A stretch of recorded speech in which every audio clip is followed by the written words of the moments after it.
어 교회 단톡방에서 차별금지법과 관련해서, 그리고 이렇게 소위 동성애 어떤 성적 지향과 관련된 이야기를 나누고 있어서, 그걸 가지고 같이 이야기도 하고 하나님께 좀 나아가 조명을 구했습니다. 차별금지법에 대해서 나눠주세요. 하나님은 어떻게 보세요? 라고 질문을 했을 때 하나님 이렇게 말씀하시는 것 같았습니다. 얼마나 사랑이 없고 대놓고 차별을 했으면 차별금지법까지 있어야 하느냐. 있는 그대로 존중하고 사랑하고 배려하는 인간성이 무너졌기에 차별금지법까지 마련해야 하느냐. 법이 있다고 차별하지 않는 것이 아니다. 차별할 수 없는 것이 아니다. 적어도 드러나게 차별할 수는 없겠지. 딱 그 정도의 효과. 그러나 마음으로는 죄를 범할 것이다. 미워하고 혐오하고 그냥 증거 없이 싫은 감정, 불편한 감정. 그러면 이런 감정들은 일부러 마음 먹는다고 되는 것이 아니라 저절로 올라오는 감정들일 텐데, 이 감정들이 어디서 올라왔을까? 나보다 남을 낮게 여기지 못하는, 내가 더 우월하고 잘났고 내가 더 옳다. 나와 다른 것은 인정할 수 없고 나와 다르니 그냥 싫다. 내가 옳다. 나의 이익과 관계되지 않으므로 수용할 수 없다. 허용할 수 없다. 그냥 싫은 불편한 감정, 받아들이고 싶지 않은 감정이 여기서부터 시작되었을 것이다. 있는 모습 그대로 인정하고 수용하고 포용하며 존중하고 사랑할 수 없는 그 자연스러운 감정은 사랑 없음의 증거이며 하나님 없는 마음의 증거이다. 예수님 때의 바리새인들이, 율법학자들이 고결한 척하며 온갖 죄인들과 창녀와 더불어 먹고 마시며 즐거워하는 예수를 가리켜 불편한 감정, 이것에 그치지 않고 혐오하여 분노하여 정말로 죄를 지어 죽어야 하는 그 죄인들을 풀어주고 대신 죽일 정도로 미워하였다. 불편한 감정을 넘어 혐오와 분노, 살인까지 이른 것이다.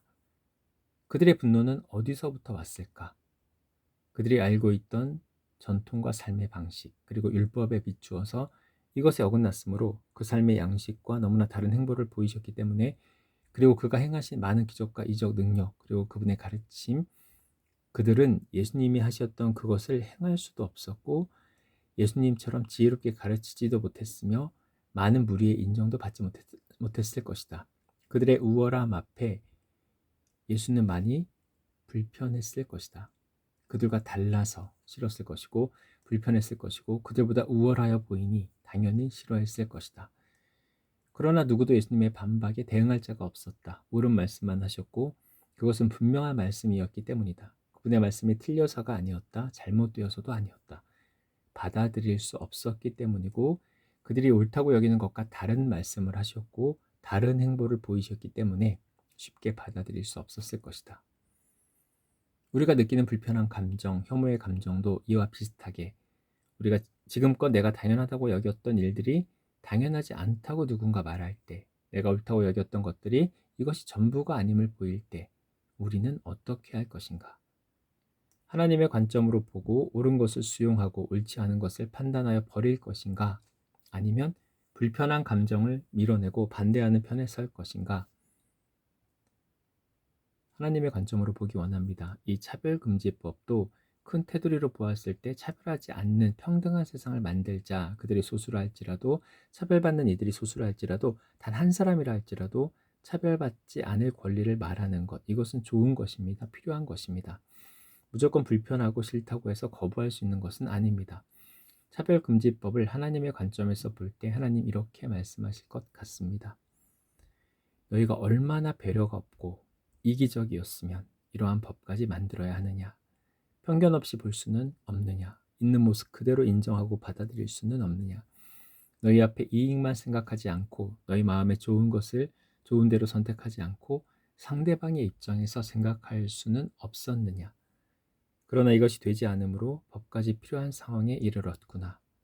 법이 없기를 원한다. 그러나 너희가 그처럼 배려가 없다면, 사랑이 없고 미워하고 혐오하고 차별한다면 어쩔 수 없지. 너희는 무엇이 두려운 것이냐? 창조 질서에 역행할 것 같아 두려운가? 이미 역행했다. 이미 너희는 반기를 들었고 이 세상에 순응하며 내 창조 질서를 역행하며 살고 있지 않느냐? 사람이 사람답게 사는 것, 인간 본성을, 그 존엄성을 지키며 사는 것, 이것이 창조 질서가 아니더냐. 인간이기를 포기한 짐승만도 못한 선택을 하고 그렇게 살아가는 이 땅이 이미 역행하고 있지 않느냐. 그러면 너희는 이 법안에서 무엇을 볼 것이냐. 그동안 소수라서 차별받던, 약자라서 소리를 내지 못했던 그들의 아픔과 상처에 조금이라도 관심이 있었느냐. 차별받는 이들의 아픔에 동참한 적이 있느냐. 그것이 얼마나 아픈 상처인지 아느냐. 당해보지 않은 자는 알 수 없을 것이다. 그러나 구별해야 할 것은 너희가 말하는 동성애라는 것, 성적 지향이라는 것, 내가 성적 지향을 선택할 수 있고 얼마든지 바꿀 수 있고 선택할 수 있고 나의 욕구와 나의 기쁨에 따라서 내 마음대로 할 수 있다고 생각하는 그 자체, 그런 것이 약한 것이다. 성적 지향이라는 것이 생물학적 이유가 아닌 개인의 욕심과 자유를 추구하는 그 마음을 따라서 절제 없이 그렇게 살 때 결코 이것이 죄 없다 하지 못할 것이다. 동성애뿐 아니라 이성애에서 자행되는 성폭력, 성적 자기 결정권을 짓밟는 탐욕에 의한, 위계에 의한, 폭력에 의한, 강자가 약자를 억압하고 착취할 수 있다는 그 모든 것이 악이고 죄이다. 동성애에서의 구분은 분명히 되어야 한다. 생물학적인 이유가 아닌 욕심을 따라 행하는 것, 이것은 제외되어야 한다. 삭제되어야 한다. 그런데 문제는 이것을 면밀하게 검토하여 분류하지 않고 차별금지 법안을 통과시키려 하고 있다는 것인데, 이 부분에 대해서 관련자, 전문가들이 목소리를 내어야 한다. 왜냐하면 일반인들은 이것을 잘 알지 못하므로 이것을 아는 자들이 목소리를 내어야 한다. 분명히 이것은 구분되어야 한다. 간성, 그러니까 제3의 성에 대해서도 우리가 원인을 정확히 알 수는 없지만 이 존재를 인정하는 게 맞을지, 그러니까 생물학적 요인으로 본인이 선택할 수 없는, 절제할 수 없는 그 영역, 그러므로 선택이라고 볼 수 없는 유전적 생물학적 요인으로 인해서 자기 성 정체성이 혼란을 겪을 수밖에 없는 그런 제3의 성을 우리가 인정하는 게 맞는지 조명을 구했을 때 주님 이렇게 말씀하시는 것 같았습니다. 당연하다.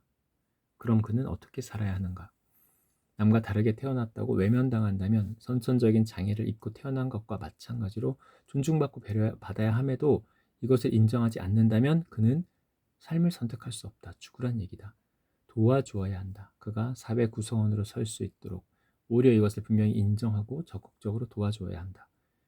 오히려 애매하게 동성애 안에 그들이 들어가 있을 때 그들은 피해자다. 숨어 있을 필요가 없고 그들은 오히려 음성적이지 않은 정상적인 법의 테두리 안에서 보호받고 도움을 받아야 한다. 그러면 사실은 우리가 이분법적인 사고 구조를 꼭 가져서라기보다 성경을 문자 그대로 우리에게 익숙한 방식으로 읽었을 때 남녀를 지으신 성경이 제공하는 관점들이 그런 이해를 주었는데, 이것은 창조 질서와 어긋난 현재의 모습이라고 할 수 있는 건데 그 원인을 뭐라고 봐야 하는지, 하나님 의도하신 것이 아닌데 제3의 성이 존재한다는 사실에 대해서는 저희가 좀 어떻게 이해해야 하는지를 주님께 좀 물었을 때 이렇게 말씀하신 것 같았습니다.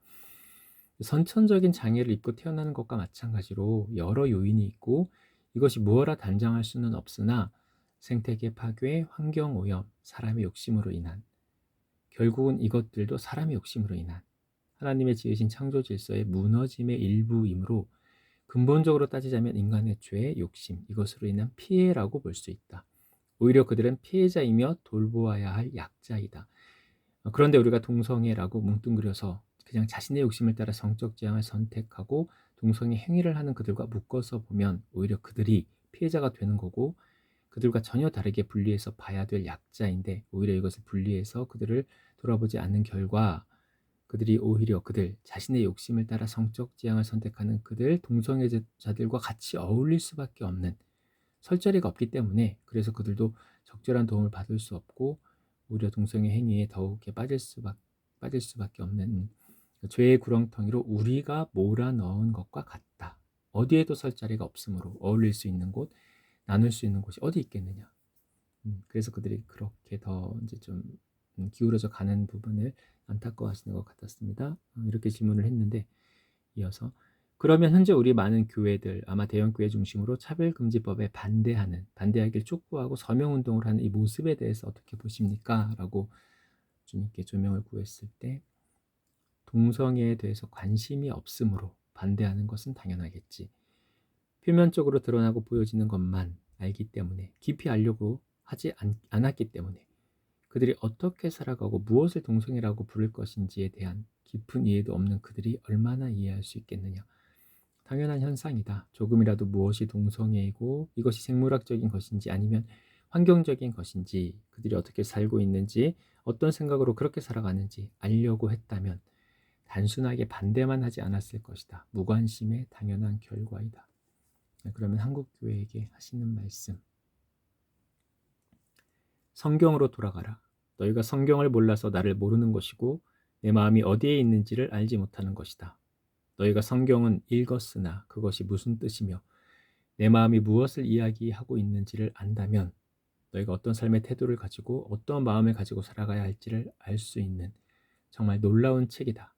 지혜의 책이고 빛과 같은 등불과 같은 책이다. 차별금지법이 통과가 되면 우리는 이런저런 여러 가지 우려와 걱정, 염려, 두려움이 있습니다. 통과가 됐을 때 발생할 실제로 통과가 되면 어떻게 될까요? 주님이 이렇게 말씀하시는 것 같습니다. 전혀 지장 없다. 우려할 것 없다. 동성애자들을 무슨 악당처럼 생각하는데 오히려 교회 다니는 기독교인들보다 더 착하게 살아. 그들이 범죄율도 더 낮은 거 아니? 폭력적이지 않아. 나는 너희가 더 폭력적이라고 생각해. 너희가 더 악해. 그것도 모르면서 뭘 걱정하니? 뭐 묻은 개 나무란다고. 무엇을 걱정하니? 니들이 딱 그 꼴이다. 하나님 이렇게 말씀하시는 것 같았습니다.